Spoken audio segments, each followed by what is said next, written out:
Bonsoir. Good evening. Good evening, one and all.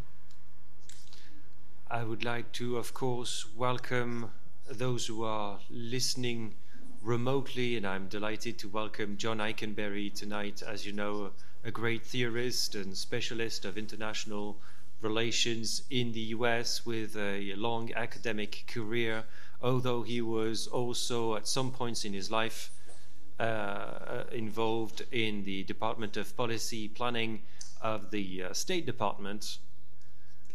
After studying in Indiana at Chicago University, he took his PhD in Chicago, and then now he's a professor at Princeton University, also at Georgetown, a very long academic career, co-manager of the Lauder Institute, and also, as I said, a member of various think tanks of the State Department, a member of the Kissinger-Summers Committee, and now a member of the US Academy of Arts and Sciences. You know his long and rich bibliography: After Victory in 2001, Liberal Leviathan in 2011, A World Safe for Democracy 2020, and still in 2020, a collection under Michael Gording, Edge of Hiroshima.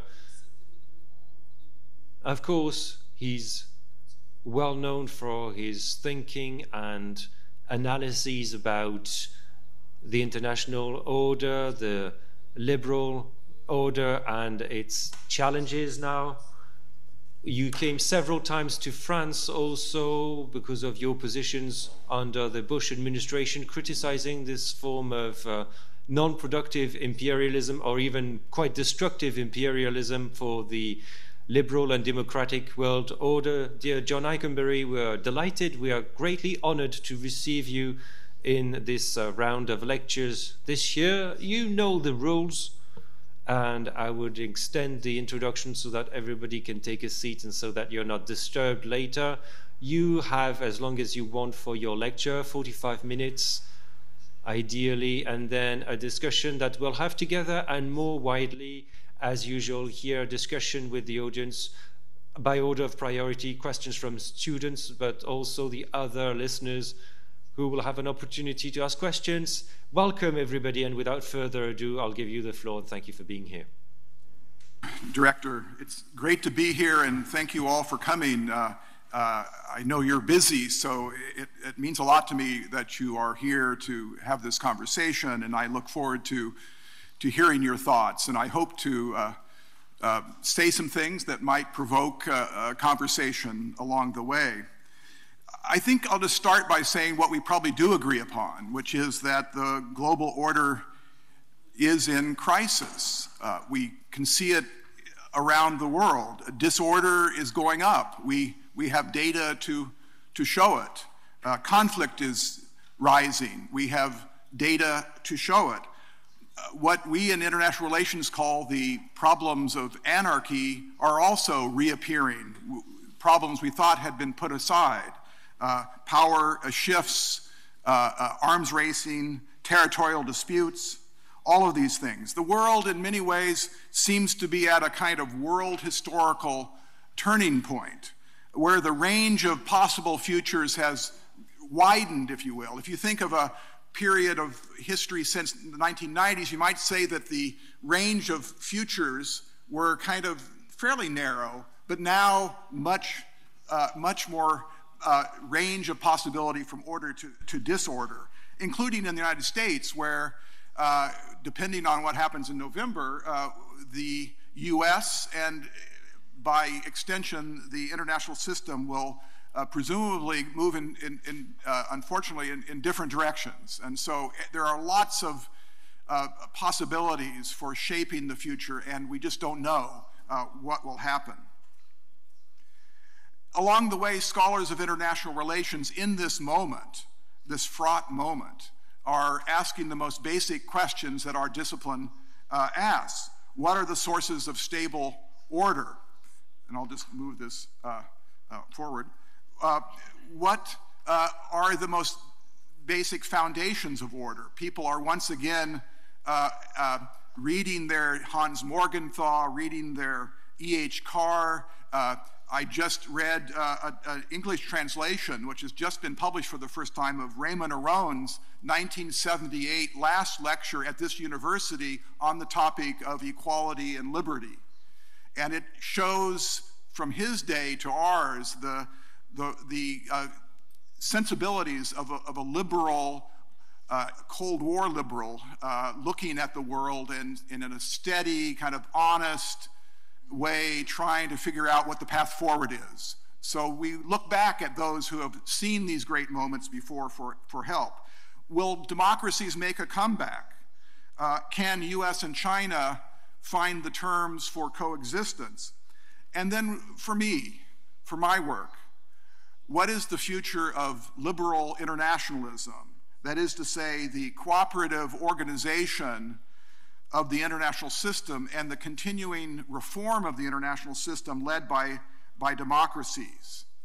Is the Ukraine war and the Gaza war a sign of the ending or the renewal of the Western liberal order? These are all questions that we're asking today.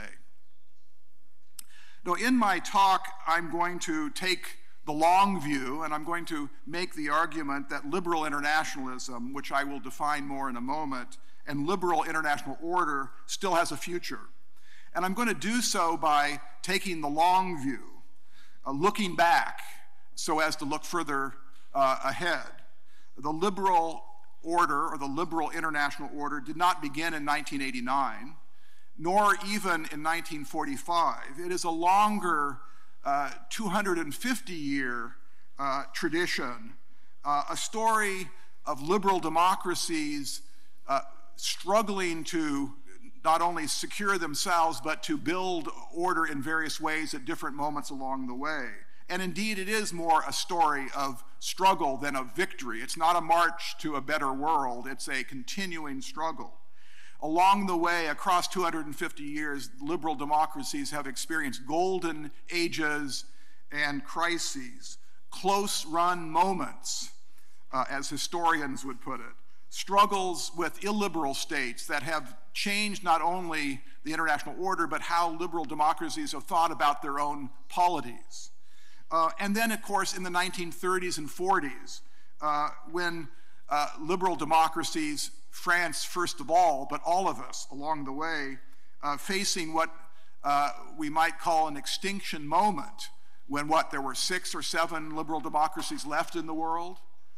And so these crises, these turning points have laced our past and are useful to look at as we think about our future. In writing this book that I just recently published, A World Safe for Democracy, I was really influenced by the Columbia historian Ira Katznelson, who wrote this brilliant book some years ago called Desolation and Enlightenment. And it's a book about the generation of 1945, the period in which that generation of liberals had just come out of after war. But it was more than war. It was a 15-year period that had, during that 15 years, the Great Depression, the rise of totalitarianism, the rise of fascism, the rise of total war, which is a term that Raymond Aron coined, the Holocaust, and then, of course, the dropping of the atomic bomb. All of that in 15 years. And Katznelson tells the story of, well, how do liberal democracies and how do liberals, as a way of thinking about the world, take themselves out of that crisis and build something new? And indeed, that's what he chronicles in his book, that there was this moment of reinvention, of renewal, of picking yourself up, dusting yourself off, and reimagining what liberal democracy could be and the space in which it inhabits, liberal international order. And that is, in some ways, the story that we are wanting to bring to the current question: does the liberal international order have a future? And I want to make 3 arguments in my time tonight.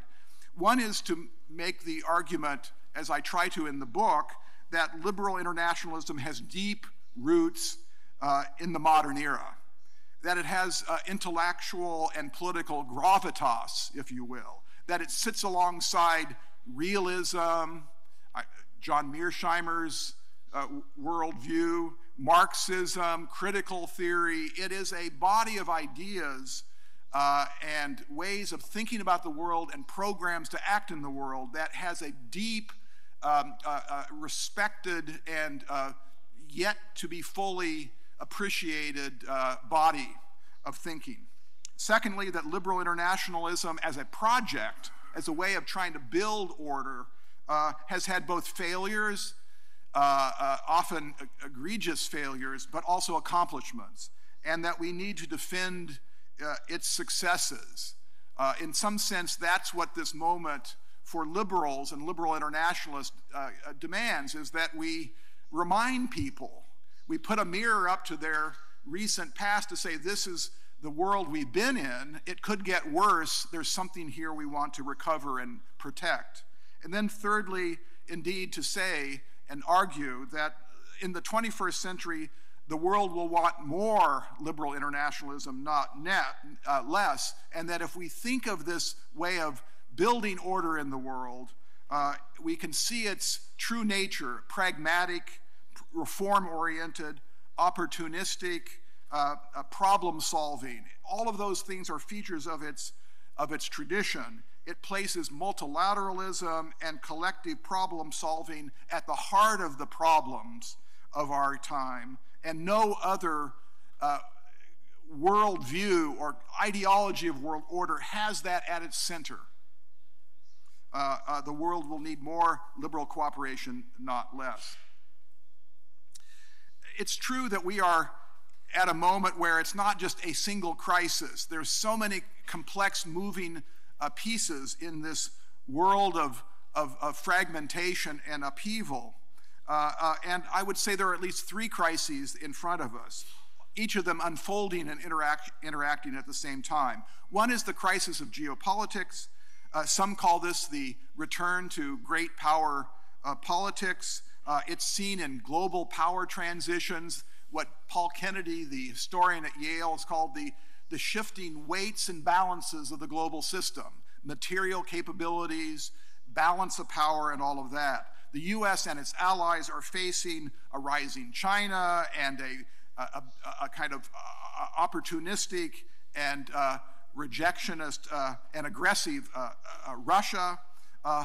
And all of these challenges are in some sense undermining the Western-led order that we've experienced over these decades. And indeed, China is a particularly challenging power transition because it's a triple power transition. It's a transition from the West to the East, from a capitalist country to a social democratic country, and from one great power to another.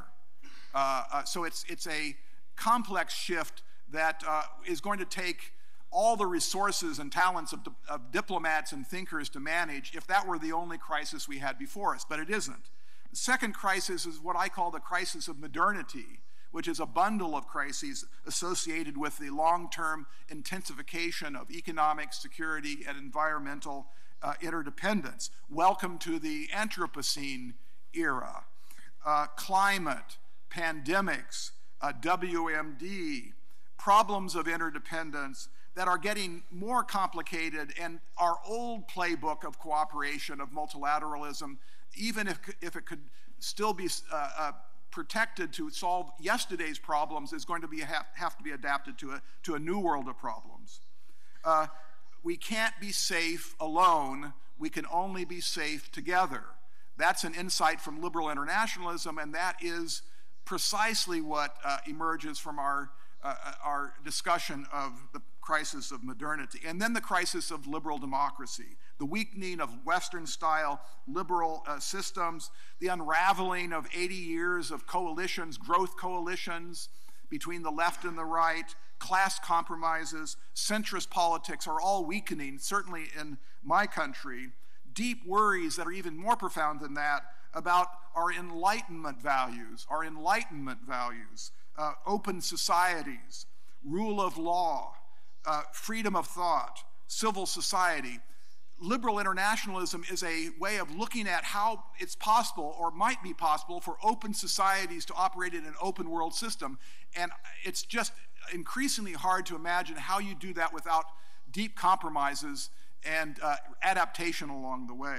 But taken together, these crises are all, in many ways, the background for talking about world order and debates about world order and the role of liberal internationalism and of democracies in this struggle. So let me just now pose the question that's been implicit in what I've said up to this point, which is, what is liberal internationalism? It's really a rich history. It's like Tacitus said about the Roman Empire. It's rich in vicissitudes from his first line.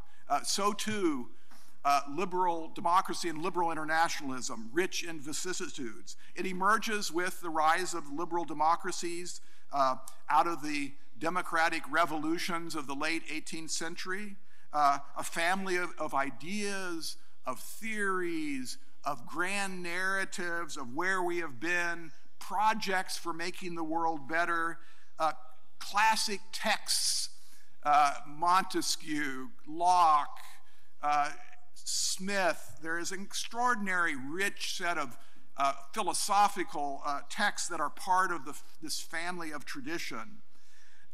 As a strategy of world building, of world order building, we often, as liberal internationalists, go back to, yes, he was from my university, although we've taken his name off our building, Woodrow Wilson. It's very strange for 2 decades to go to work every day and your building is called the Woodrow Wilson School, and then the next day it's not. The Wilson name was taken off for reasons that we can talk about, but his mixed, shall we say, record on race was at the center of it. But nonetheless, he is the one that we look to for his distillation of liberal internationalism, his famous statement, to make the world safe for democracy. And that is the single best statement of what this is, but I argue it's sometimes seen as to spread democracy worldwide, to take the fruits of liberty to distant shores. That's not what he meant, or what liberal internationalism for the century before him and the century after him really means. It is really literally to create a safe space, a so-called ecosystem for liberal societies to operate. Think of orchids needing a greenhouse because orchids are fragile and they have to have the right humidity. So too, liberal republican states are fragile in ways that we've been told about from the ancients to the moderns, from Polybius to Machiavelli to Montesquieu to on into our time, that these are republican liberal democracies are not necessarily tough for the world, and so creating space for them to live is at the heart of liberal internationalism, a kind of ecosystem, managing mutual vulnerabilities, creating, and this is my argument, creating a framework for managing trade-offs, because in liberal democratic societies, we are built around principles that are in tension with each other. Liberty and equality, individualism and community, sovereignty and interdependence. We have created societies that are destined to be in tension in their most fundamental regime principles, creating a space where those trade-offs and compromises and rebalancings can take place, and creating, as Kant argued centuries ago, a zone of peace where they can generate cooperation for security, for trade, and for shared social purposes. And if you were to say, what are the core convictions of liberal internationalism, I would say there are 4 of them. Number 1, that trade and exchange is good, properly managed. This is David Ricardo Smith. This is the argument that exchange, comparative advantage, more generally exchange is good, but properly managed, not simply free trade and everything else is compromised. Secondly, that institutions facilitate cooperation. Liberals believe in multilateral institutions up to some point, that they play a role. Thirdly, that under conditions of rising interdependence, it's better to cooperate. If you were to boil this down to a social science principle, it's that the costs of binding commitments associated with making multilateral agreements is less than the gains that are accrued from coordinating your policies.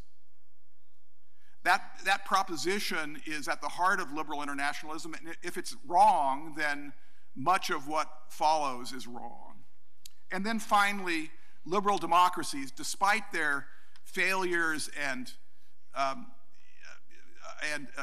dysfunctions, have special capacities to cooperate.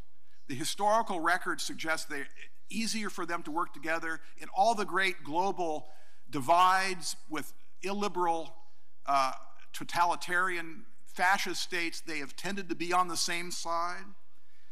Values, interests, and capacities are what's behind that. They tend to work together, and they have been historically, over the last 200 years, at the heart of almost all the great reform projects of the modern period.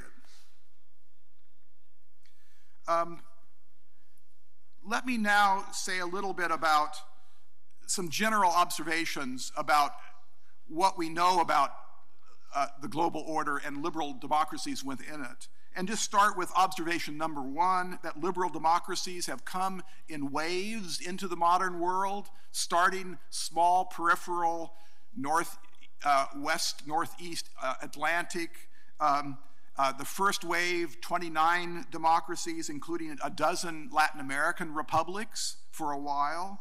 And this first wave, and each of these waves, it's interesting because they have come into the world as waves and then had creative international order agendas attached to them. So the first wave with the Republican states in Latin America coming to the Hague, the second Hague Peace Conference in 1907 under the banner of sovereign equality and launching these early internationalist efforts at arbitration, international courts of justice, and so forth, championing international law of a more modern sort, entangled though it was with empire.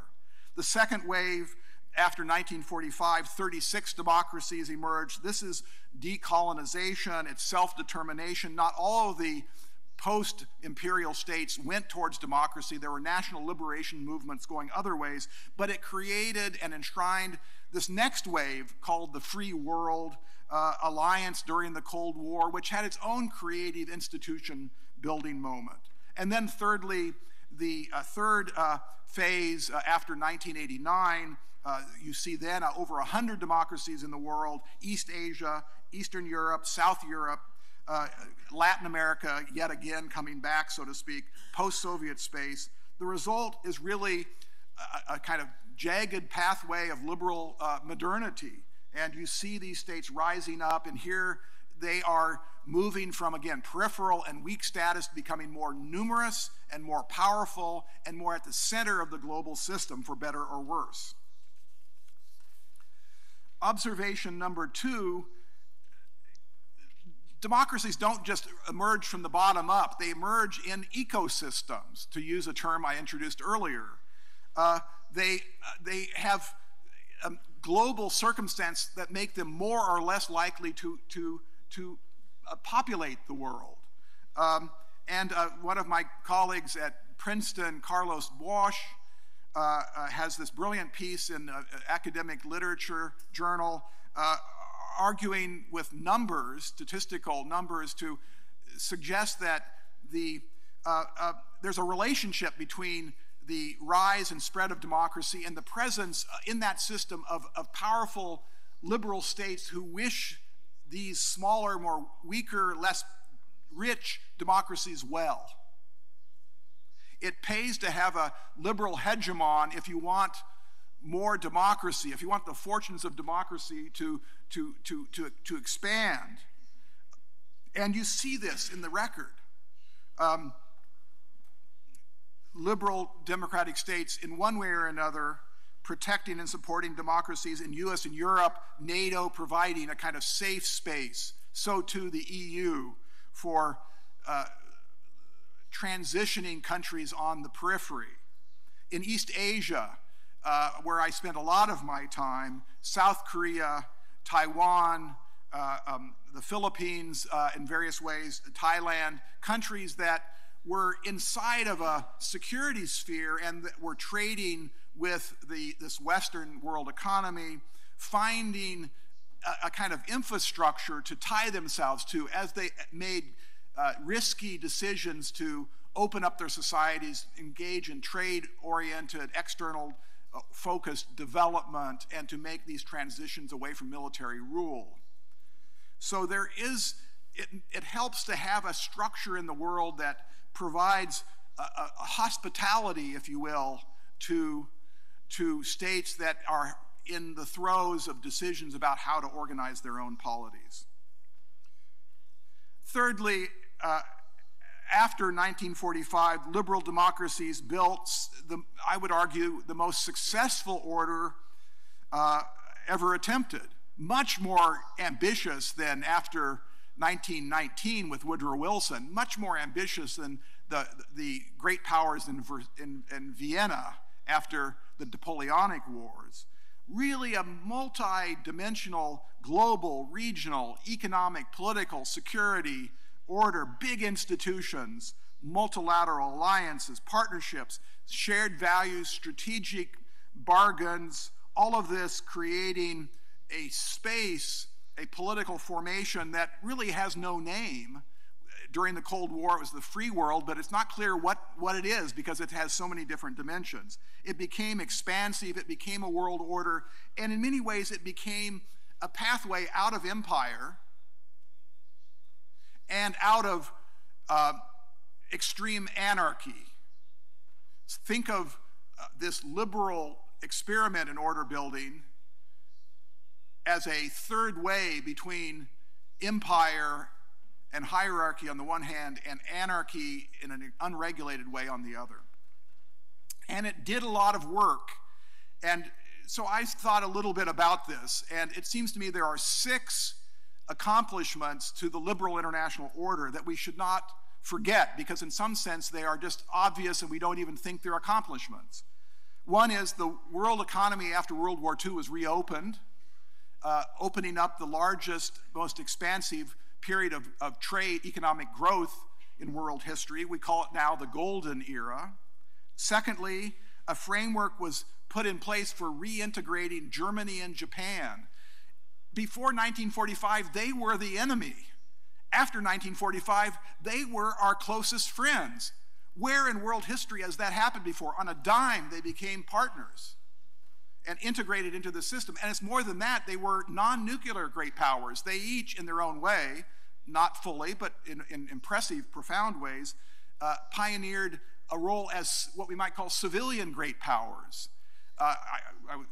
The book on Hiroshima that I did, it was really about Japanese thinking about eschewing nuclear weapons and making a necessity into a virtue.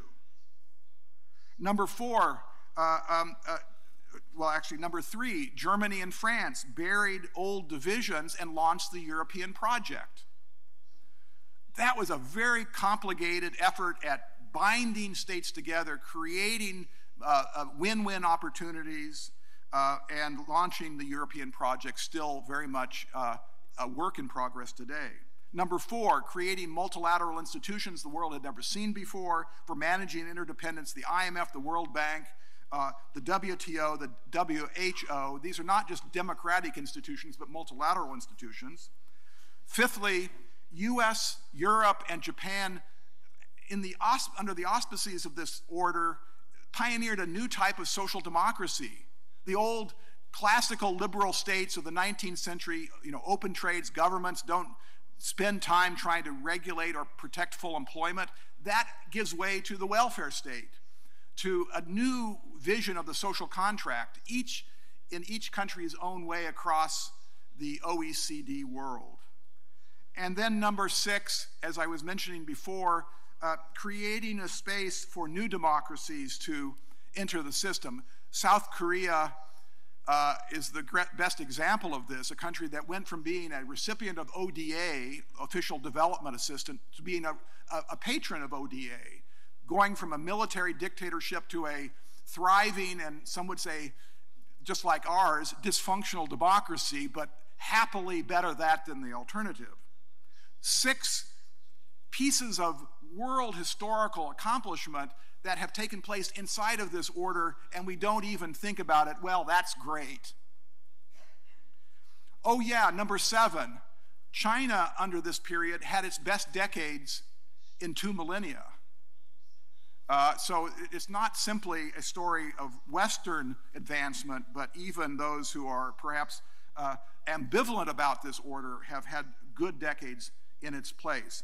And just a kind of summary, one evening I just said, okay, let's make a list of all these kind of activities and order building creations during this 80-year period, and I won't go through them, but economic, political, environmental even, we forget about them. Arms control, we've lost that. That's something that has to be recovered.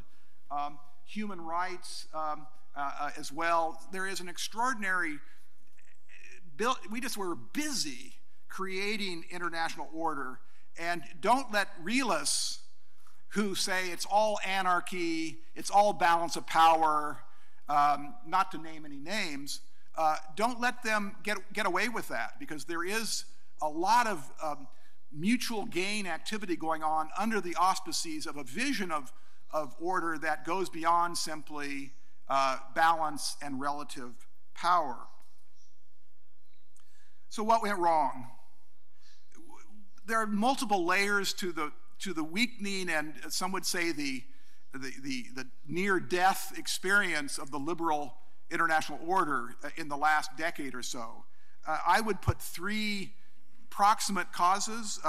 The Iraq War, as the director said, I was one who was there trying to push it the other direction, and wrote about America's neoliberal, neo-imperial impulse in the pages of Foreign Affairs. The Iraq War discredited center-right and to some extent center-left internationalists, from Cheney and Rumsfeld on the right, Hillary Clinton on the left. Secondly, the 2008 financial crisis, which kind of exposed what the terminology doesn't always translate across the Atlantic, a neoliberal moment of markets can solve all problems, and the financial crisis put a lie to that and discredited certainly the center left support beam of liberal internationalism. And then finally, the so-called failure of the liberal bet, which I was in on, that if China were brought into the WTO, there would be, as was the case with Japan and Korea and other countries, a kind of evolutionary movement that Chinese civil society would become more open. There would be more connection points to the world. Again, that didn't happen. But there's a deeper source to this, and just very briefly, I talk about this in my book, that in some sense the liberal order, in moving from the Cold War period, when it was the free world, to the post-Cold War period, when it lost its name and became a global system, it self-undermined itself. The period during the Cold War, you can see the liberal order working in various ways, and I've given some detail on that. But it worked as a kind of club, as a kind of mutual aid society. To be inside of the liberal order was to have security, access to trade, access to technical assistance. It created rights, but also obligations. A club. It wasn't the global system. There were doors, and there were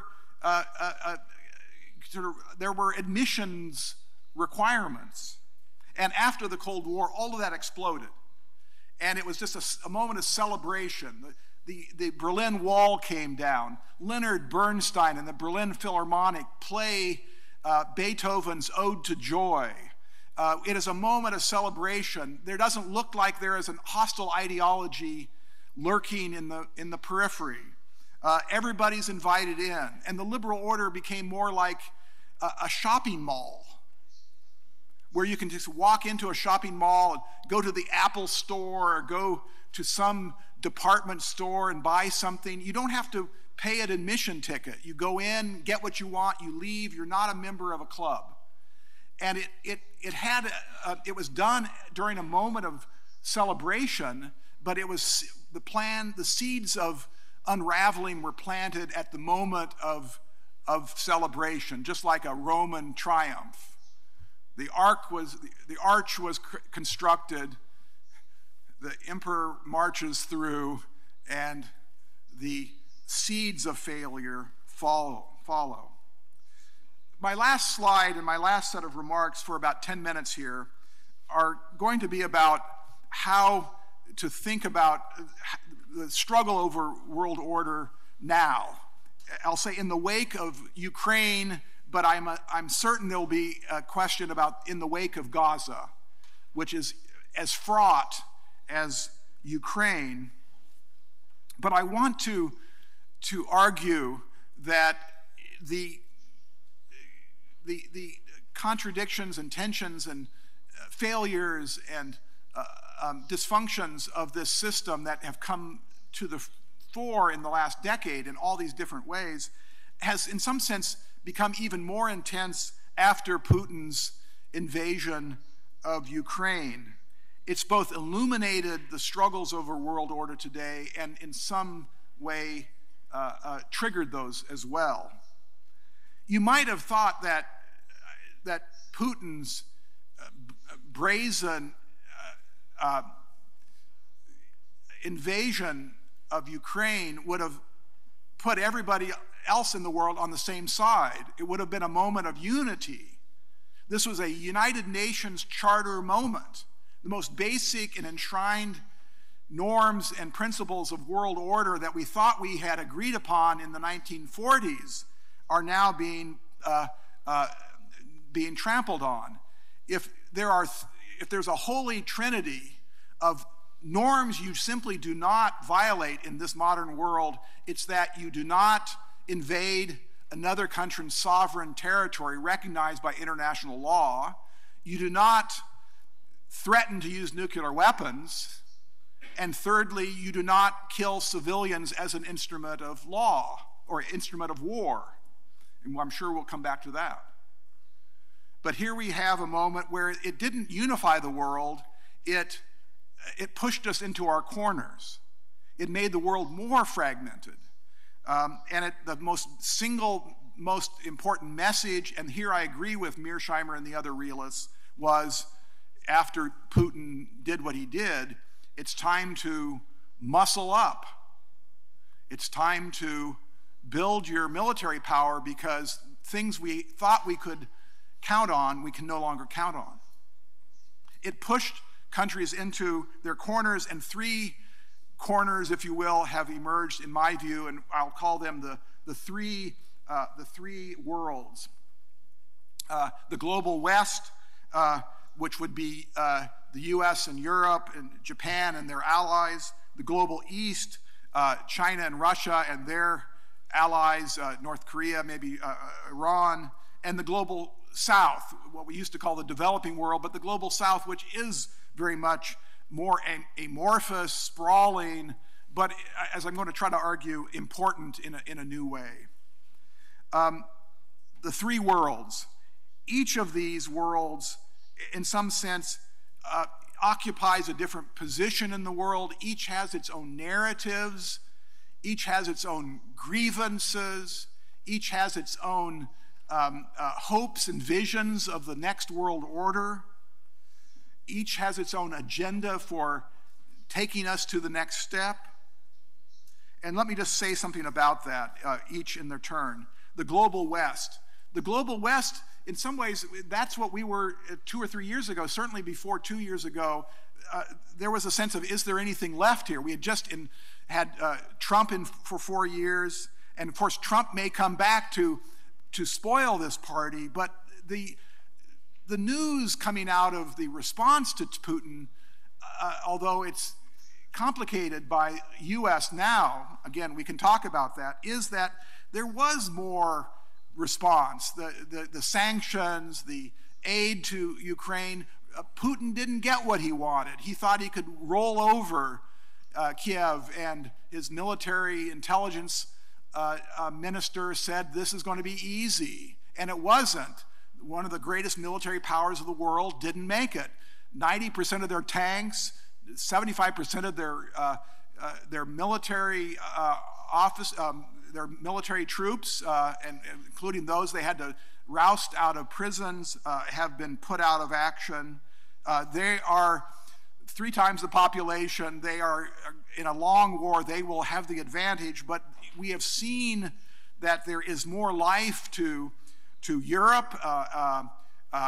Europe, as I try to say back in the United States, has charisma again in its own way. 2 more points about the global West.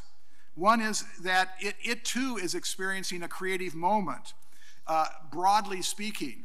Think about the kinds of, it's not just we're hanging on and we have legacy commitments to NATO, and we don't really like each other anymore, but we're going to stay together. There is a more creative moment than that. In East Asia, the US, Korea, and Japan, that's always been a very dysfunctional trilateral grouping. It's now reimagining security cooperation, particularly between Seoul and Tokyo, on intelligence, on planning, and so forth. The Quad in the Indo-Pacific, it's about infrastructure. It's not an alliance, but it's doing things that are building capacity and, yes, counterbalance. There's an Atlantic grouping. Most of you may not even know it exists between not just the North Atlantic, but the South Atlantic, across both North and South hemispheres. NATO expansion. There are countries that have decided they are more secure inside of NATO than they are outside. It's in demand in small countries. And then the G7, it comes and goes, it's discredited, then it comes back to life. It's not just a zombie organization that it's not put out, zombie is not a Walking Dead. It's not that at all. It's recreated. And Kishida, the Japanese prime minister, used it, met in Hiroshima last June, and got his French, German, Italian, British, Canadian, American heads of state to commit to the Hiroshima Declaration for moving towards a world with fewer nuclear weapons and less commitment or dependence on extended deterrence, extended nuclear deterrence. That's a creative moment. The second thing to say about the global West, it's not a territory. It's not a piece of real estate. It's not just the North Atlantic. The global West is a grouping defined by a principle of inclusion, democratic solidarity. And so this is both good news and bad news. Its good news is that it's very capacious, very expansive. Guess what? There are 2 societies that want to be part of the global West. Yes, they are precisely the 2 that you're thinking of, Ukraine and Taiwan. They are both different legal status, but they are in a world where they are encroached upon by illiberal great powers that want to and feel it's their right for history. Listen to Putin's tutorials on medieval Russian history. Their right to absorb these territories. These territories are not territories, they're people, they're societies, and they want to be part, at some way or another, with this thriving transnational system. And that's why I said good news and bad news. The bad news is we don't have a good set of principles to adjudicate where it's like a fault line, a geopolitical fault line where a sphere of influence, imperial great power like Putin, interacts with a part of its periphery that wants to be tied to the West, first and foremost to the EU. What do you tell the Ukrainians? I'm sorry, you just picked the wrong place to live. You can't enjoy what we enjoy here because you're too close to a country that doesn't want you to, feels threatened by that. Again, Taiwan, it's complicated, and no one is suggesting, at least in the official circles, of anything other than the status quo, but there is, once again, a problem that is a problem because not the failure of the liberal international order, but because of its capaciousness.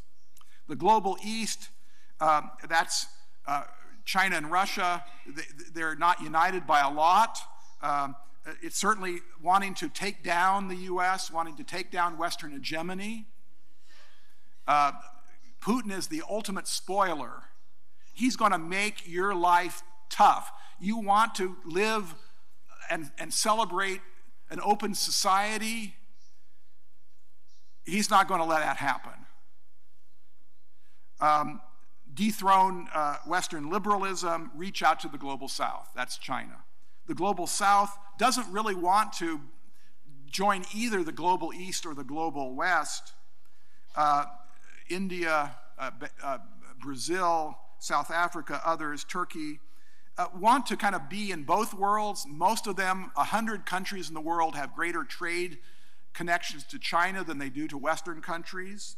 They don't want to give that up, even though they aren't necessarily thrilled by China's drifting towards a more closed society. They don't necessarily like what Putin did in Ukraine, but they see it partly through the lens of Russia and China, which is to say this is partly a result of Western hegemony. It's not just about the United Nations Charter. And that really leads me to my last comments before, Director, that I turn things back to you. 3 points. One is I think this three-world system is pretty durable. No one's going to win. There's not going to be a 1990s moment where everybody looked like they were moving towards liberal democracy. We are going to live in a contested world for as long as many of us live. No side will win. These positions are fairly durable so that they're not, no one's going to switch sides, so to speak, and then collapse the system. Secondly, there is, and you can see I'm always looking for the upside. I'm a boy from the Midwest in the United States, and I grew up and thinking that everything could be made better. So I have this kind of view that there must be a silver lining here. So the competition between West and East creates incentives for both China and the Western countries to reach out to the global South. The global South has something to offer. There's not a great power in the global South in the traditional sense. There are powers and there are coalitions and there are ideas that are out there to be won over. So the competition for wooing the South, bringing them into the West or bringing them into the East, or at least making them more aligned on critical issues. Who has a better pathway to modernity, the West or the East? Who can provide more public goods, the West or the East? So a competition, not necessarily a Cold War, but a competition between East and West can create the equivalent of what the great British economist John Maynard Keynes talked about currencies, the competition for having the most attractive currency. He called it a beauty contest. So the beauty contest for being a better, more forthcoming great power. So that's not always going to be the case, but that creates incentives for being on the side of providing assistance for clean energy, for assistance for developmental aid, for organizing for response to the next pandemic. So there is a kind of dynamic relating to public goods which are in undersupply today. And then finally, for those of us living in the West, in Europe and in North America, there's a incentive, I think, to talk to countries outside of the West in ways that can lead to greater understanding and perhaps cooperation, not to lecture to the global South that we have the ideas about how to run good government, because after all, we were the ones that got it started. The French Revolution, the American Revolution, the British Parliamentary Revolution, we were there, we were the ones who came up with these ideas. That doesn't work. It's really about principles that travel beyond that. What I would say, creating a vernacular for creating a new kind of internationalism, where you have to put aside some of your own conceits about your country, and Americans have to do this, looking for principles, transparency, reciprocity, best practices. So those are the kinds of steps. So to bring all of this to an end, most of what I've said today I think is fairly straightforward and self-evident. A lot of what I wanted to do is put a mirror up to us to see the world that has been out there. And I'll just end by this little anecdote. It's part of a story that's supposed to be a humorous story, but it's also a bit of a parable. So there is this lake where there are these two baby fish that are swimming along, and along coming the opposite direction is an old fish. And the old fish comes to the little fish and says, "Hi, boys, how's the water today?" And then he swims on. And the two little fish look at each other and say, "What the hell is water?" I'll stop there.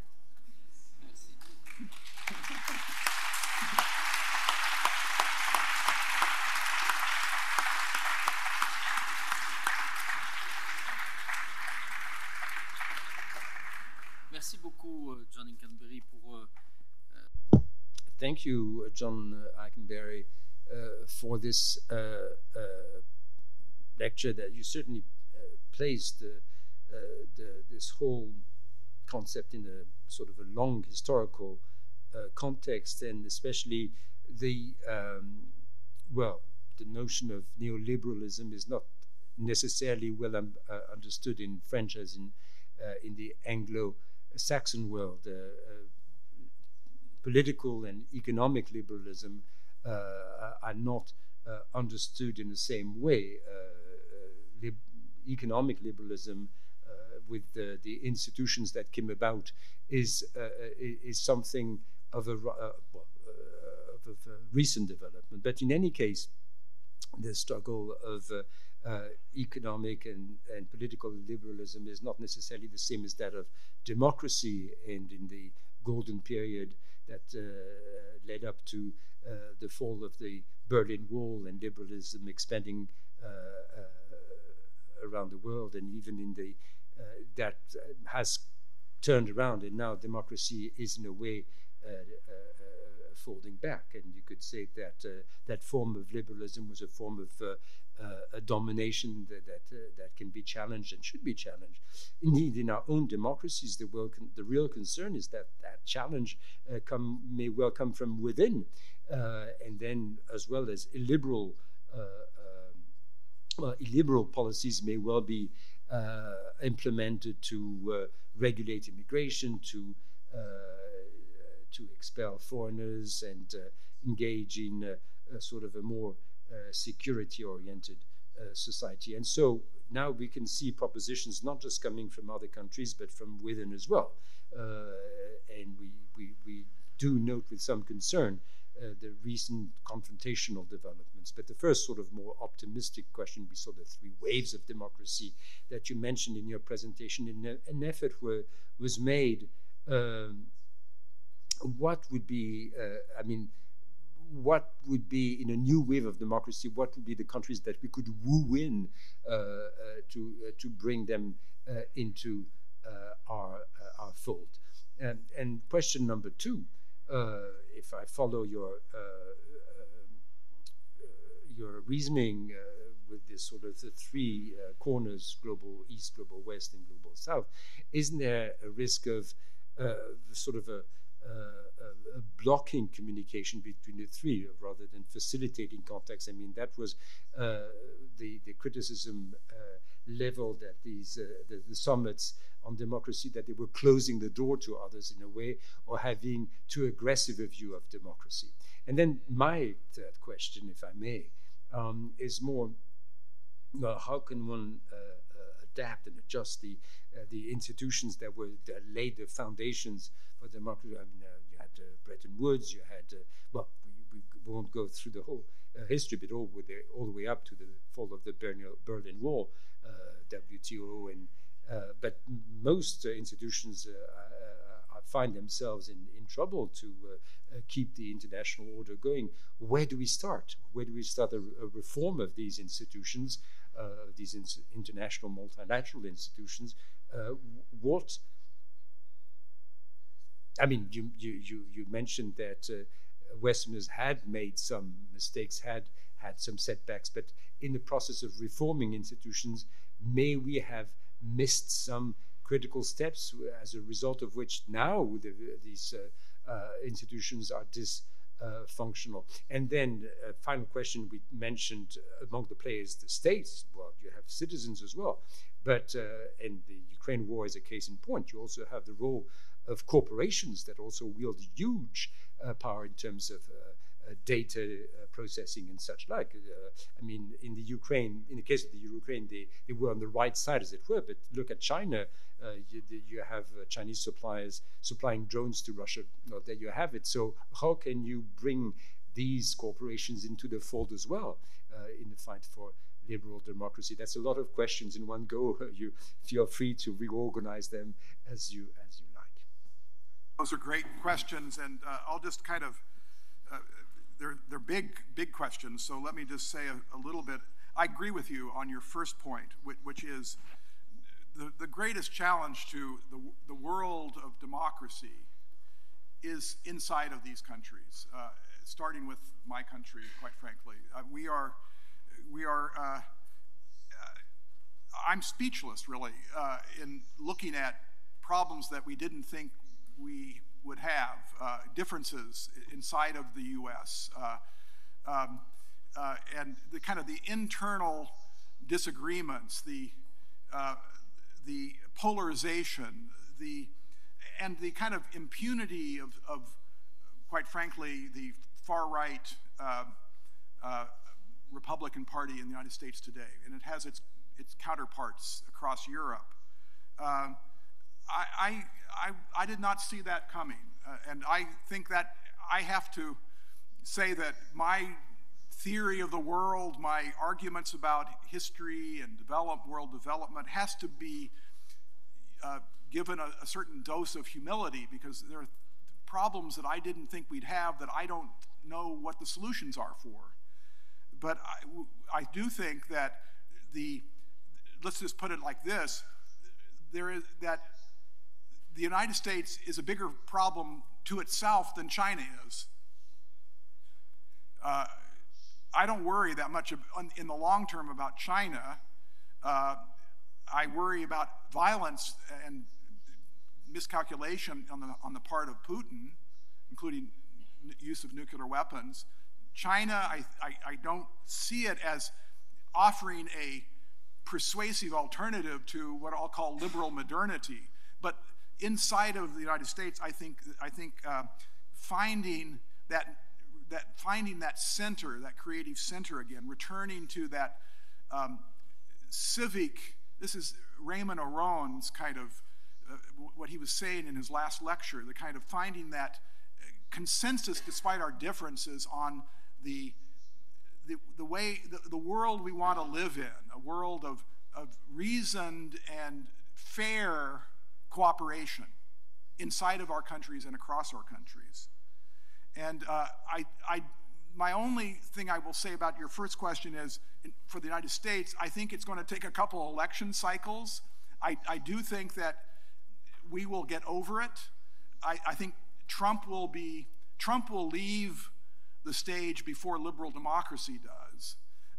And I think that it will take decades to repair our civic institutions, but I just don't think that this is I think the next generation, those in their 20s and 30s, are just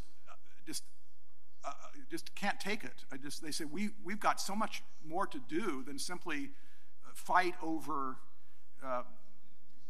culture wars. We've got environmental destruction in front of us. So there's a lot there to build the next coalition. So too with building the conversation across these different worlds. And that's why I wanted to end my talk by this discussion of finding principles to cut across those worlds, including with China, not just with wooing the global south, but one exercise at Princeton that I involved myself, I led this past spring, was bringing lots of different people from around the world, political thinkers, scholars, officials, government officials together, and almost like a constitutional convention. And basically the question was, if the world were to hold a constitutional convention, what could we agree upon? That was a very interesting 2 days.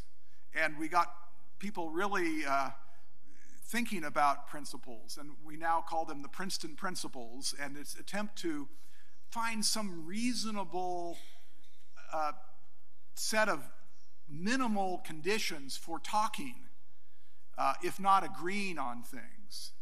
And I could talk more about that. I do think that a lot of my talk was kind of celebrating the old world of liberal internationalism and not saying as much about the new world of liberal internationalism. And I think that's, Director, that was what you were saying. What is the reform? I do think that reform is going to be a lot of small efforts in different domains. Getting a protocol for artificial intelligence. Working on the next version of the WHO on health pandemics. Obviously, the multiple fronts for environmental, fighting back on environmental global warming efforts. And this multilateralism is going to come from a lot of countries that are kind of not necessarily the ones that have been at the top of the system, but who are eager for that kind of role. South Korea, again, is a good example of a global Korea. There's the vision of cutting across the north and the south and the east and the west, because they are in the east, but they are tilting to the west. They are in the north, but they had been previously in the south. So that kind of country as a epicenter for thinking. Could we get a UN Security Council reform? Wouldn't that be an extraordinary moment? The San Francisco moment from 1945. What about, let's don't make it San Francisco, although that's a great place to hang out, but you know, the San Francisco moment for 2025, where we expand the Security Council permanent members, or we maybe drop the veto, or the new members. There are various models, but Japan and India, Brazil, an African state. Europe might have to contract a little bit in terms of membership. There has to be, yeah. Well, the British, yeah, you're right. I'm spending a year at Oxford, so I'll talk to them.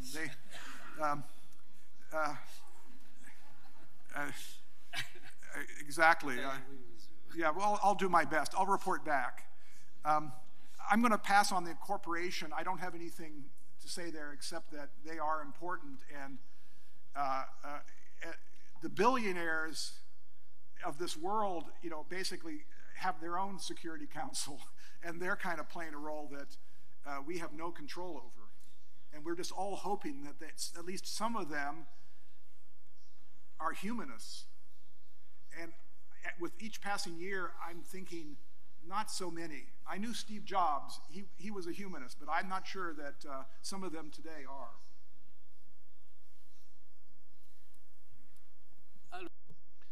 Well, I'm now going to give the floor to the room, starting with students. I can see some hands rising up.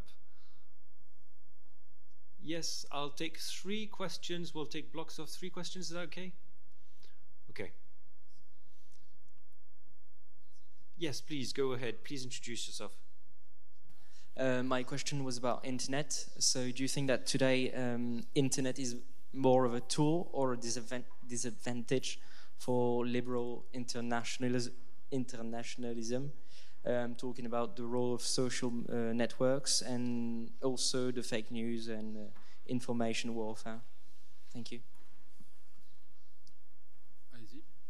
Go ahead. Professor, thank you very much for your presentation. My question is about Russia. You said that the 90s were moments where everyone was moving towards democracy. As we have seen in the last few days, I don't think we should call Russia a democracy. So how would you explain Russia's ultimate failure to democratize? Would you attribute that to the 3 factors you outlined to explain the failure, to explain what went wrong with the international liberal order, or are there other factors at play, like domestic factors, for instance? Merci. Thank you. I'll take a 3rd question. Yes, there's one there. Yes, here. Thank you. But I saw you. Oui, bien sûr. Yes, please feel free. Well, I have a question about the rise of cyber, both AI and hyperconnection. Could you consider that we are at the dawn of a deep systemic change? Do you think that force can go down one level to the masses, as Bertrand Badi said? Don't you think that the popular mass could free themselves from the bodies of representation with direct vote? AI could vote for us, maybe even, and so there would be an international balancing more on the side of the people themselves than their leaders? Thank you. I'll let you answer. I'll start with Russia because the other 2 are connected, and I want to say something about them because these are all very important. I was, and the director said this in his introduction, in 1991-92. I'm showing my age, but I went from Princeton to the State Department at policy planning, and I got there in August of 1991 when a certain president of Soviet Union / Russia, Gorbachev, went on holiday, and there was a coup in Moscow, and the coup eventually was put down. There was a young, charismatic politician with a baritone voice named Boris Yeltsin that got up on a tank and put his fist in the air and rallied the democratic forces, and the coup was put down by the military, and the Federation fell apart. The Cold War was over, and that was just my first day at the State Department.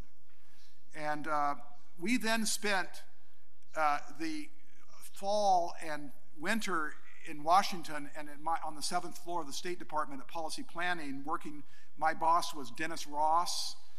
His assistant was somebody named Bill Burns, director of the CIA, and another counselor to the Secretary of State, whose name was James Baker, Secretary of State James Baker, a Princetonian, was Robert Ceglec. So they're all important figures, but this is a long time ago. They were, even then, when they were young, at the center of history, which was how do we get this infant called democracy in Russia to live another day, let alone grow. And it was the weirdest experience because that winter was a very cold winter in Moscow and Russia generally, and our whole effort was how do we get food, housing, and fuel to Russians, including Russian soldiers coming back from East Germany, so that they don't, out of desperation, throw off their democracy and put their loyalty in the hands of a strong man. So we had the largest foreign ministry meeting in American diplomatic history at the State Department on the 8th floor, the beautiful floor, with over 50 foreign ministers from around the world making pledges of anything they could take out of their country and give to Russia so that they would make it through the winter and that this struggling democracy would survive. And obviously we didn't succeed. And we were thinking beyond that about how do we do two things at once? How do we get these countries that were that were previously on the other side of the Iron Curtain to be somewhat in a stable position vis-a-vis the West? There isn't really a Russian counter force. Russia is still in a weak position. China has not begun its multi-decade, multi-digit economic growth. And so we were thinking of two things. One was finding with Gorbachev, some kind of trans-European, trans-Euro-Atlantic system where Russia would be integrated into a security system, but also that NATO would still have a role as a place for newly democratic countries to come. And it totally out of balance in the Clinton administration, and that imbalance between the trans-Eurasian security dialogue and this NATO expansion got out of balance, and ultimately, in subsequent history, as we all know, it became a threat to Putin and Russia, NATO advancement into the East. So there is a story there of the breakdown of these NATO cooperation units. There was a kind of quasi-relationship that might have been there that would have been a model ultimately for Ukraine, where they're not really inside of NATO. There's a kind of NATO Cooperation Council kind of status, but it's not a very stable system because they're kind of not in and not out. They don't have Article 5.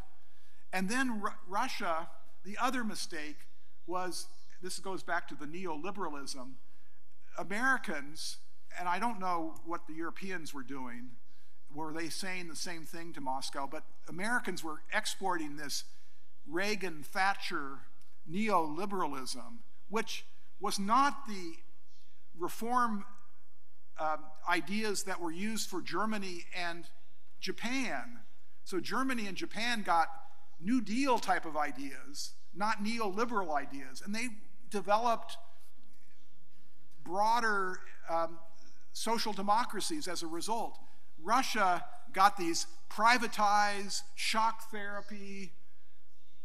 It's stunning, and even those who exported it back then are embarrassed by it. We were giving them not our ideas. We didn't use these ideas for us. We were giving them to them, and the oligarchs. And then the West, the third problem was the West became a kind of useful parking lot for oligarch money. So we provided safe havens for corruption, offshore corruption, for this looting of the Russian system. So there's a lot of failure there, but not enough to justify what Putin is doing today. There were, in the face of this old chestnut, and unfortunately my dear friend who, I don't know, is Mearsheimer come through yet? You know, it's the NATO fault, it's the Western fault for what Putin's doing. That just doesn't stand up to the smell test. There were grievances that Russia legitimately had, but there are 100 things they could do, and they picked 2 or 3 of those things that had to do with reimposition of the Russian Empire. There were other ways they could have found a path forward, and the result is Russian people suffering. This is the biggest tragedy is the tragedy inside of Russia. And In London on Sunday, I went to the Barbican to hear Evgeny Kissin, the Russian pianist, and in his encore, he gave a encore to in memory of the great Russian opposition leader who had just been killed in Siberia. So your heart bleeds for Russia, and someday it will be better. Let me just turn to internet and cyber. I'm not sure I know the full depth of this last question, but I think that like China would respond to a liberal world order by becoming more liberal, that was a fantasy that some of us had that failed. And the other fantasy was the internet is going to make everybody more liberal. It's going to create more power for people and more kind of bottom-up knowledge that will make people smarter, more conversant with public policy problems. But it's become a kind of, it has some of that, but it also is like a big sewage system. And it's so hard to sort out what is information and what is misinformation, what is fake. And I don't have the technical knowledge to know whether we're winning or losing on that front, but it is a battle we have to fight.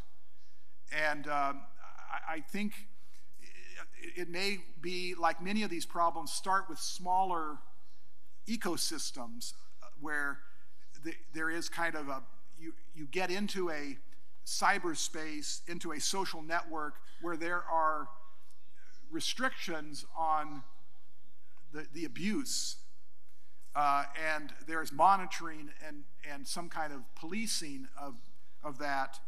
That would not necessarily prevent people from going on to Telegraph and listening to the most vile things or whatever the equivalent would be in other platforms, but I think we have to fight that fight. But as the last question suggests, we are in the throes of a deeper, what I would call an epistemic question of whether our basic Enlightenment principles, the liberal Enlightenment began in Paris in many ways.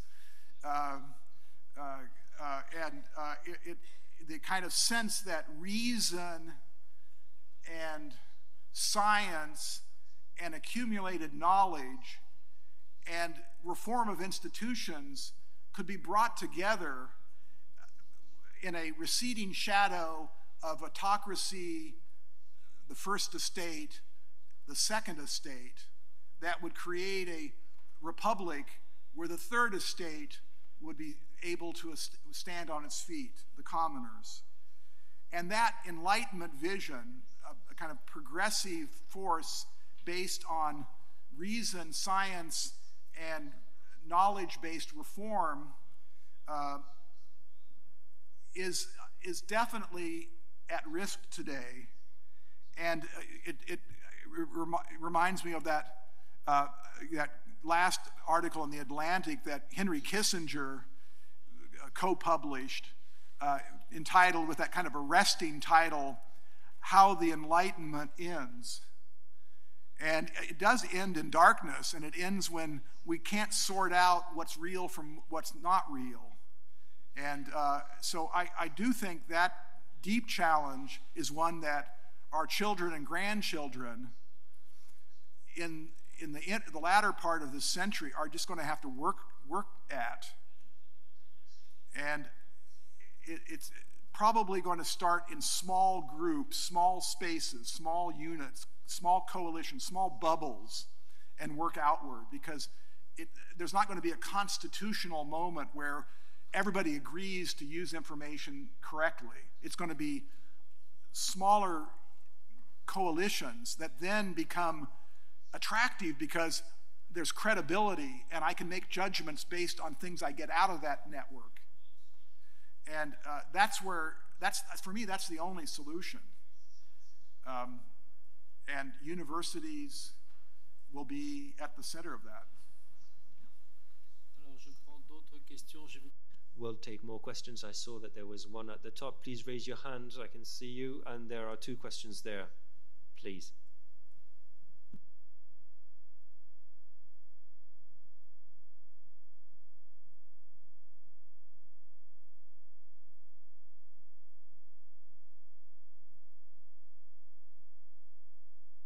Barry, thank you very much for this talk. It was very, very enlightening.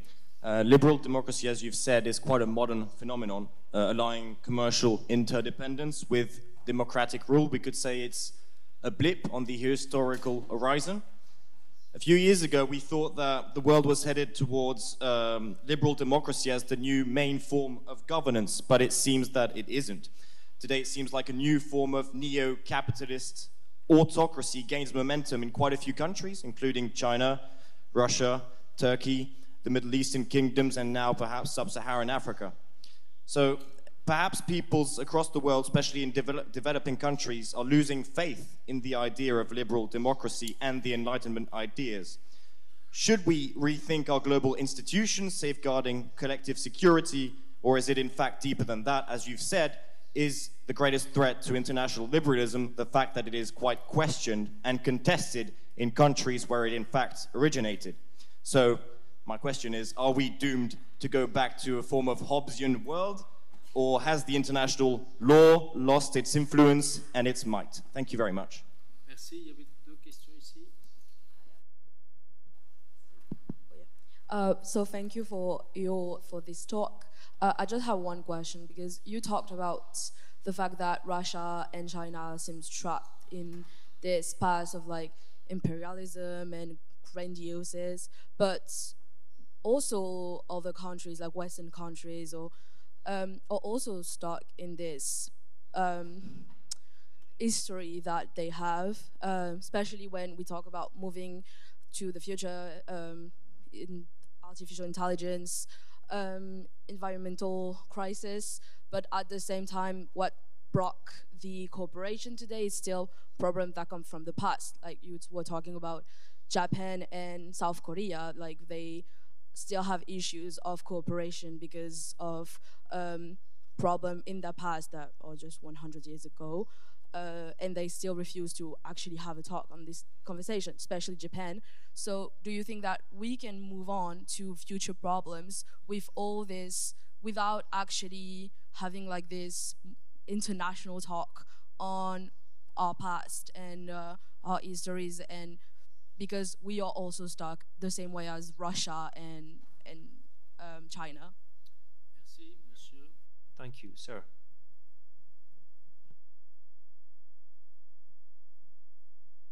Can you hear me? Can I ask 2 micro questions? Yes, please, if they are short. My first question is, you seem to go against a vision of realistic geopolitics. You support a world that can be founded on values. And you can imagine, I'll ask the question, the example of the State of Israel. When you have leaders who based their actions on the fulfillment of Isaiah's prophecies, the Minister of Defense says that we'll take action against human animals. Can you understand that some countries, especially in the global south, could be embarrassed by this contradiction between values, and the US that can support these states that can fully go against the values that they support? And I have a second question, also to bring contradiction. Good thing you aren't giving us a macro question. Alors la seconde. Oui, My second question, you are speaking about a Russia with expansionistic threats, the dangers of China as well.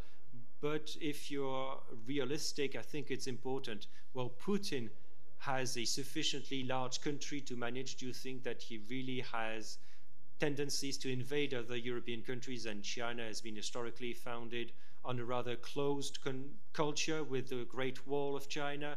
Do you think that China could be dangerous as well, given this cultural component? Thank you. And good luck with that. Wow, these are great questions. losing faith in democracy, yes, I think that this is at the core, and data shows that young people are worried about global issues in ways their elders are not, but they're not certain our institutions can generate problem solving, and that's where I think we are. I do think for those of us who are in this world trying to make arguments, that it actually is, it's important to do two things at the same time. One is to acknowledge the failures, but secondly, to defend the successes. So for example, many of my fellow friends on the left, and I have on balance lived my life on the left, are much more thoroughgoing in their critique of the West as a kind of experiment in empire. And the old West, the new West, the neo-imperial world, it's all about power all the way down. And I just think that's wrong, number one, intellectually and historically. I don't think anything is something all the way down. It just isn't. But secondly, it's not good politics, because if you are delegitimating institutions from this kind of extreme position, you are making it harder for the rest of us who are fellow travelers to defend democracy, to defend constitutional government, to defend elections that have to be fair and free. So I think it has to be kind of a delicate balance, admitting failures, but defending core institutions, because it's the self-undermining effect more than what the enemies on the right say, or in America, what I call alt-America, the ones who never believed in it because they are still fighting the Civil War. So that's one. Histories, very much relevant to this question of how much do we need to kind of come to terms with our history. I mentioned Woodrow Wilson. He was, in many ways, a good example of this. He was one of the, we have a Woodrow Wilson Boulevard here. His ideas shaped our world more than anybody else at the macro level.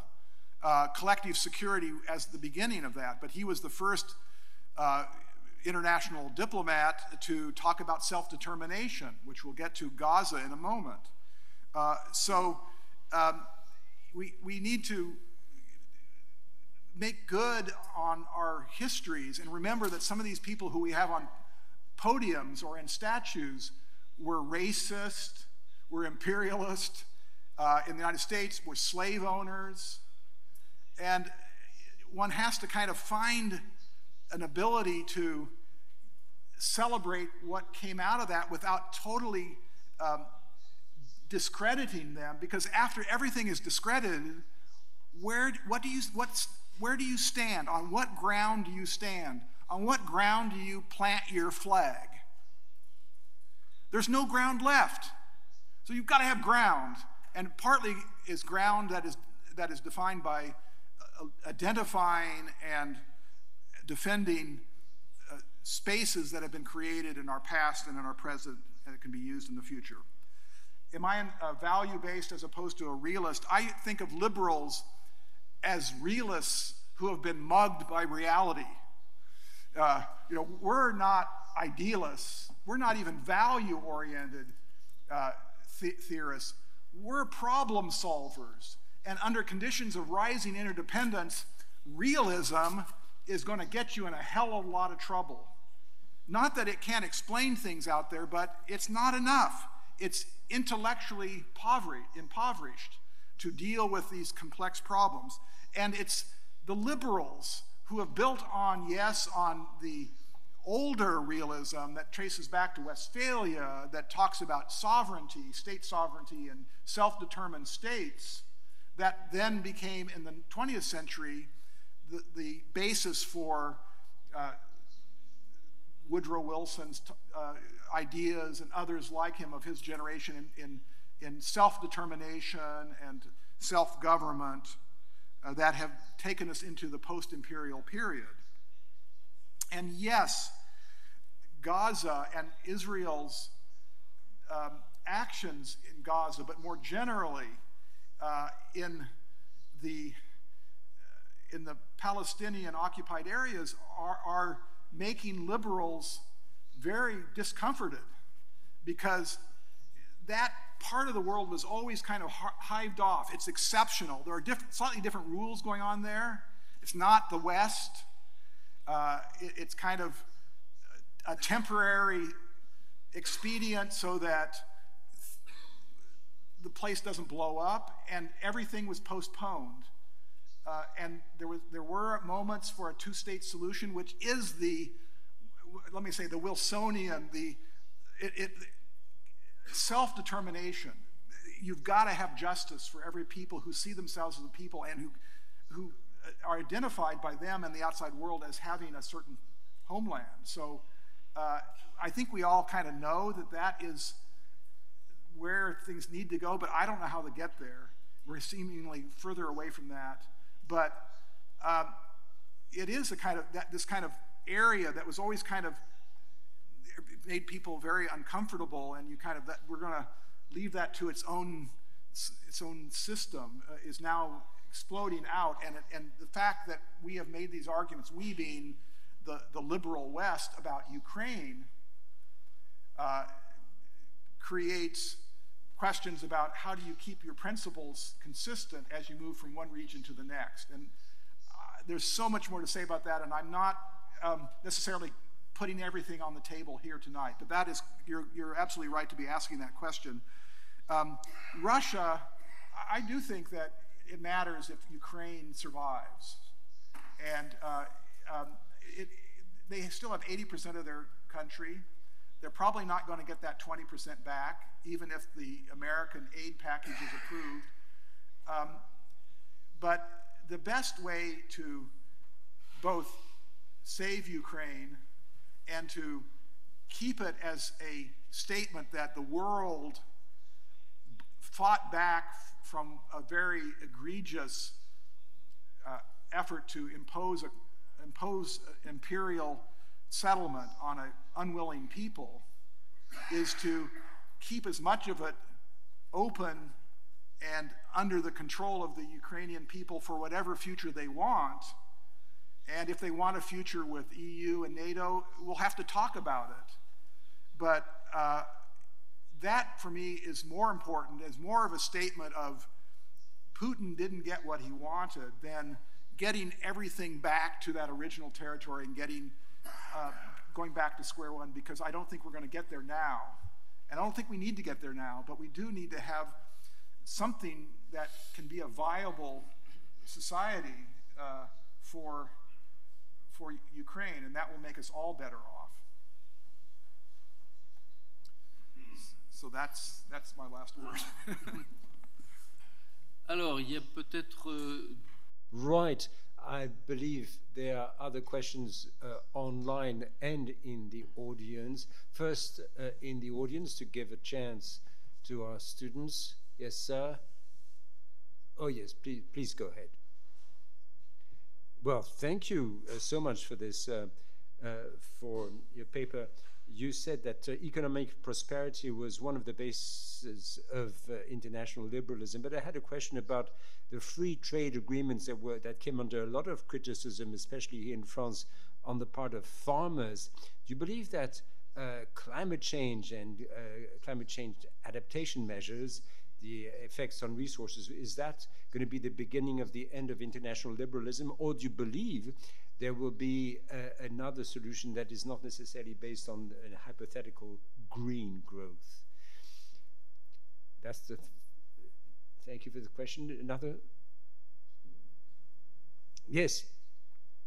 Regarding the new arms industry,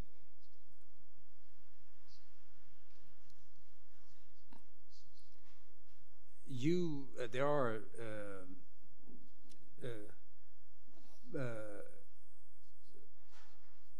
you have private companies, you have state-owned companies that work hand in hand. is that in itself a threat to the liberal order? All right, and then if there are no further questions from the audience, we'll go back online. Yes, did you have a question?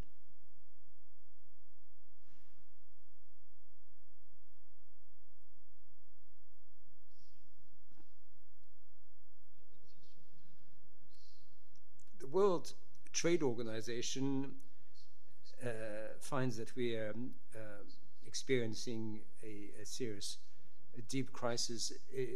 Is it not a case that too much liberalism might actually kill liberalism? You have a number of countries that took advantage of that, hiding behind parameters that are highly questionable. Case in point, China. China is still enjoying the sort of development country status, even though it clearly isn't. Yes, you may answer now, maybe. Shall I go ahead? Yep. Okay. These are great questions. Two of them are really about free trade and economic liberalism. And I think we are at a critical moment here because the U.S. has, for decades, premised its leadership inside of the liberal order and beyond the liberal order in its commitment to a progressive agenda of liberalization of trade, of opening trade, and providing rules and under the auspices of the G7 countries and the other countries, a kind of open system of trade and investment undergirded by IMF, World Bank, and WTO.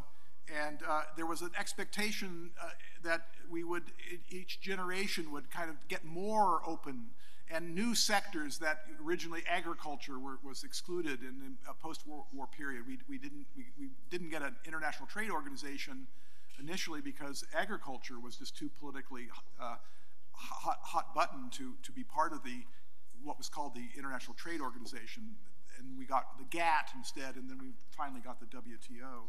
And then we have China joining, and China sort of weaponizing trade and tying it to an activist state using industrial policy and excluding internal investment, or putting internal investment under regulations that would entail technology transfer to their Chinese competitors, intellectual property transfer, and all of this occurring as China was increasingly geopolitically becoming a foe of this Western system. So here we are, as the critics of the WTO would put it, we're creating a monster.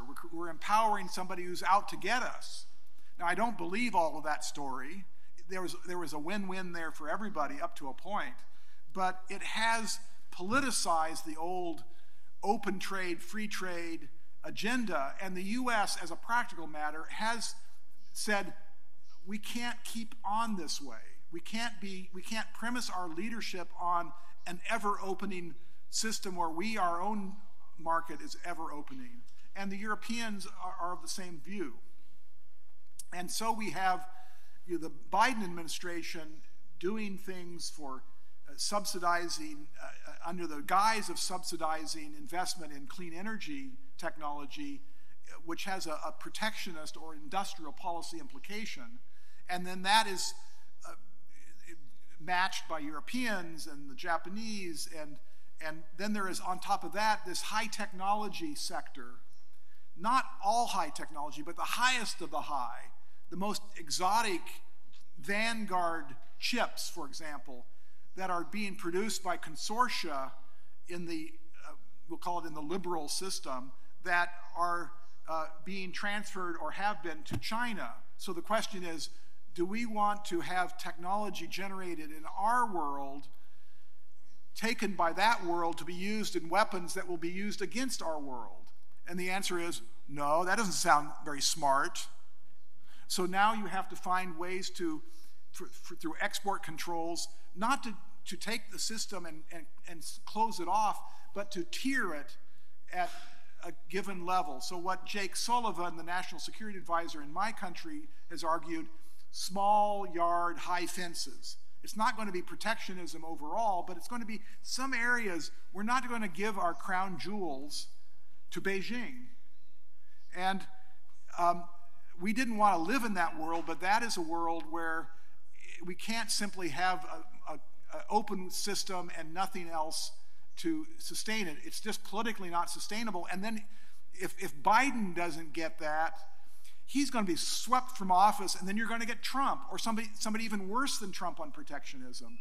So the advocates of an open system have to do a little bit of domestic politics so that they can stay viable to protect you from the really bad guys. And the same is true in Europe. So I like this idea that liberalism undermines liberalism. One of the takeaways from my lecture tonight is that liberal international order is self-undermining. That's my argument about why we got here. Remember, the seeds of breakdown were planted at the moment of success. That there is an argument to that. It requires constant reinvention and governments to do things cooperatively, ideally. I'll leave aside arms industry. I think we're stuck with arms industries. I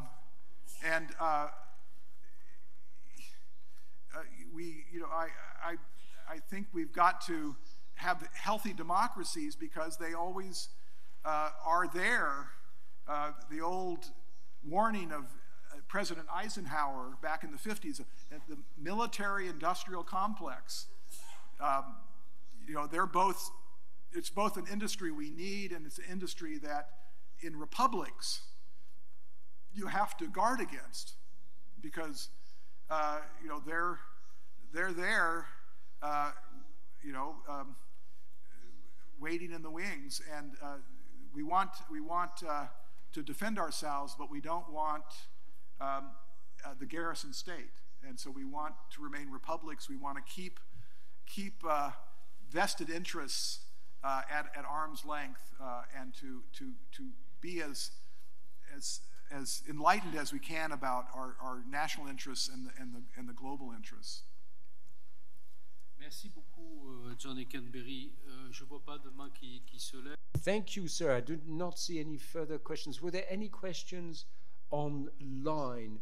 If that is not the case, well, I should like to thank you. Well, you may remember the results of the security conference in Munich, and the positions of the Europeans are, the options are rather limited for European democracies, and the international order that we collectively built finds themselves facing challenges and daunting attacks. This is a historic moment for our democracies and for tomorrow's international world. We certainly painted a clear picture here, but the answer to it all is a matter of, well, you have not. You mentioned Woodrow Wilson, but you haven't used the word idealism, but idealism can rhyme with liberalism.